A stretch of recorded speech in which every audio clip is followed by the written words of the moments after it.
سلام به شما عزیزای دل، امیدوارم که حالتون خوب باشه. امروز میخوام راجع به 5 تا موردی که به شما میگه حاله انرژی شما، حاله محافظ شما، حاله نوری دور شما مشکل پیدا کرده باهاتون صحبت میکنم و این 5 مورد رو بهتون بگم. ببینید از این 5 مورد حتی اگر 3 موردش رو هم دارید بدونید که حاله محافظ شما آسیب دیده و تا زمانی که این مورد درست نشه شما از بیرون نمیتونی چیزی رو تغییر بدی. هر چقدر تلاش بکنی هیچ کار درست پیش نمیره.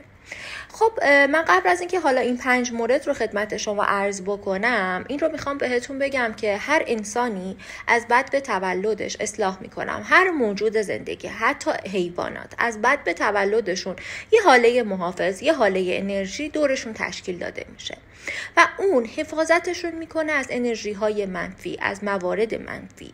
حالا بریم ببینیم موارد چیا هستش. بریم سراغ 5 تا موردی که نشون میده شما حاله انرژیت آسیب دیده هست یا ضعیف شده. اولین مورد نفوذ انرژی منفی توی زندگی شما هست. مثل چی؟ مثل حسادت، مثل چشم و نظر، مثل اینکه شما با مثلا دوستتون یا کسی دیگه توی یه محیطی میرین، خیلی به خودتون رسیدید، اون دوستتون آسیب نمیبینه ولی دور از چون شما چشم میخوری.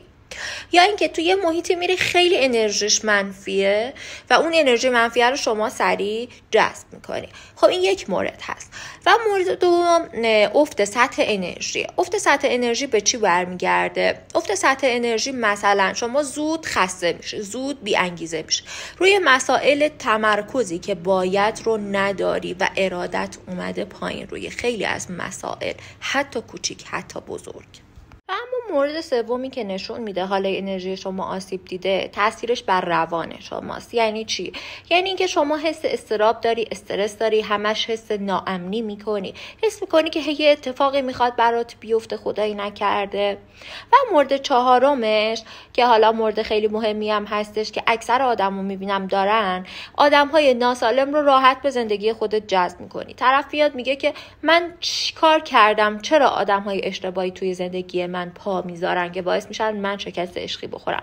این یکی از موارد مهم حاله انرژیته که آسیب دیده یا ضعیف شده. اینجوریه که شما عین یه اسفنج انرژی منفی آدم‌های ناسالم رو به خودت جذب می‌کنی و اینها رو می‌کشی سمت خودت، که حالا خیلی مورد مهمی هم هستش. خب خیلی وقتا هم این حاله ها تاثیر بر جسم میذارن. خب مثلا طرف زود مریض میشه یا مریضی هایی میگیره که منشأ نامشخص داره. بخوام بیشتر راجع به مورد آخر و پنجم واسهتون توضیح بدم، دیدید بعضی‌ها خیلی سریع ممکنه خودشون خدایی نکرده خیلی سریع سرما میخورید و این سرماخوردگی نسبت به بقیه خیلی طولانی‌تر و سنگین‌تر میشه واسهتون. یا اینکه دردهایی با منشأ نامشخص، بیماری‌هایی با منشأ نامشخص داری میری آزمایش میدی پیدا نمی‌کنی که خب دلیل این دردها چی هستش.